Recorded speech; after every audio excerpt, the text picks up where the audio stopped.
My guest in the Nimataion today is Susan Demeter St.Clair, witch, author, paranormal researcher, occultist. It's great to have you here, Susan. Well, thank you for asking me to be on the show. I'm really excited to talk to you today. Yeah, we've talked about magic, and I was honored to be part of your book about the cosmic witch and my family traditions. But in all our conversations, I never got to ask you, what has been your favorite story as a child? Well, my favorite story as a child, it's pretty well known in Canada, but I'm not really certain how well it is known internationally. So maybe I should let the listeners know a little bit more about it. The story I've chosen, my absolute favorite, is The Secret World of Og. And this was a book that was written in 1961 by a literary giant in Canada. His name was Pierre Berton. He wrote a whole bunch of books and history, much of which his adult stuff is really dry. So, I mean, unless you're interested in the subject, but he wrote one children's novel. And it was based on real people, his real kids. And the story goes that there's 5 children, 3 girls and 2 boys. They're all related. They're all brothers and sisters. And the oldest 2 children are put in charge of watching the baby, who they called the pollywog. And these children lived on the edge of an ancient forest in Canada in a place called Kleinburg. And they had a clubhouse or playhouse, which they liked to go to. And they kept all their toys and things in. And this was on the edge of the woods of the property of their house. And the story goes that they take their youngest baby brother there, and they notice that, as they go about their playing, and that he seems to have wandered off, or he's disappeared. Now, at that point, of course, the children are, where are we going to find our little baby brother? And they notice that in their playhouse, this little green hand comes up from this trap door that they'd never seen before in the bottom of their playhouse. And they're, oh my goodness, what is this? And they open it up, and it seems like there's this subterranean cave underneath that they had never noticed before. So the children go into this trap door looking for their baby brother, who they are convinced has gone down into this place after they saw this mysterious little green hand. And what they encounter down there is not only this strange subterranean river that runs underneath this ancient forest, but there's a waterfall. And at the bottom of this waterfall are these mushrooms. And inside the mushrooms are living little green people. So they see that their brother is being held sort of captive by these little green people. So they decide that they're going to go down there. These little green people, they have one word in a language. It's Og. So therefore, the secret world of Og. The place is not necessarily Og. The people are not Og, these little green people, but their language is this one word, Og. Okay, so that in itself is very mysterious and weird, but these children go down there, and when they go into this mushroom world, they find that they're missing toys, comic books, things like this, things that they had thought they had lost over the years in their playhouse. They're down in this area with these little green people. Now, these little green people have taken these comic books, and they've started to enact out the characters. So you have children who are living in this make-believe realm, and you have these make-believe beings that are pretending to be in the consensus reality that the children normally live in. It's a sort of what do you call the cult?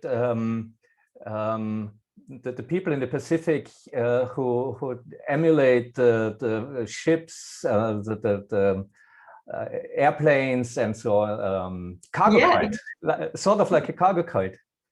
Exactly. So so you've got the supernatural beings, these mysterious beings that live in the subterranean world, acting out the what they see in the toys and the children's comic books. And at the same time, and the children are on this make-believe level as well. The story is a wonderful, wonderful story. And really, from an adult point of view, it does deserve this really deep dive because there's layers upon layers of symbolism within the story that makes it a little bit more intriguing as an adult than even as a child to read this story. And so I don't want to give it away in case anybody listening wants to look it up. I was so enchanted by the story. First of all, because I had seen Little Beings myself at this point as a child. By the time I actually read this, I think I was 10 or 12 years old when I came across the book. So it was super interesting to me. Not only because it was about little people and that, but because it involved real children. And the author makes a note, these are my real children that I'm talking about.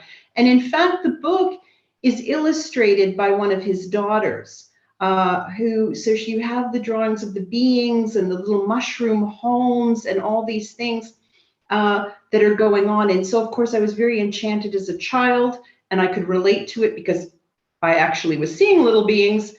And then later on as an adult, I had to, of course, share this wonderful story with my own children. So I have 3 girls, and I read to all of them this wonderful story of the secret world of Og.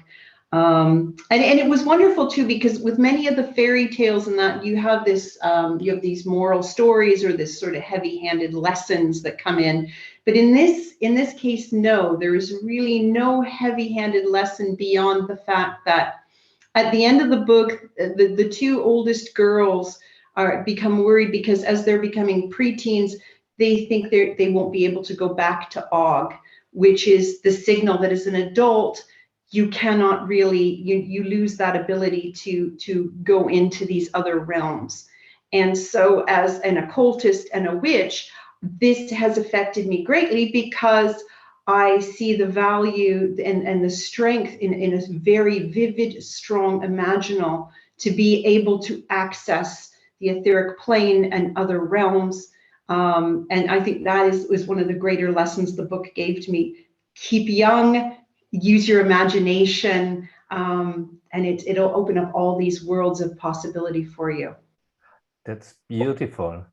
And I'm very intrigued by the interwovenness of the story. They live in their stories, in their comic books, and the Og people reenact these stories. But the protagonists are the real children of the author, and so this like stories writing themselves through us while we are enacting the stories. That's magical. Absolutely. It is an absolute magical book. And like I said, as an adult, I can see how it needs a deep dive with the lenses of an adult occultist to really appreciate it. Even the fact that he was talking about the little green people and tying them into the mushrooms, and going deep below the surface inside ourselves.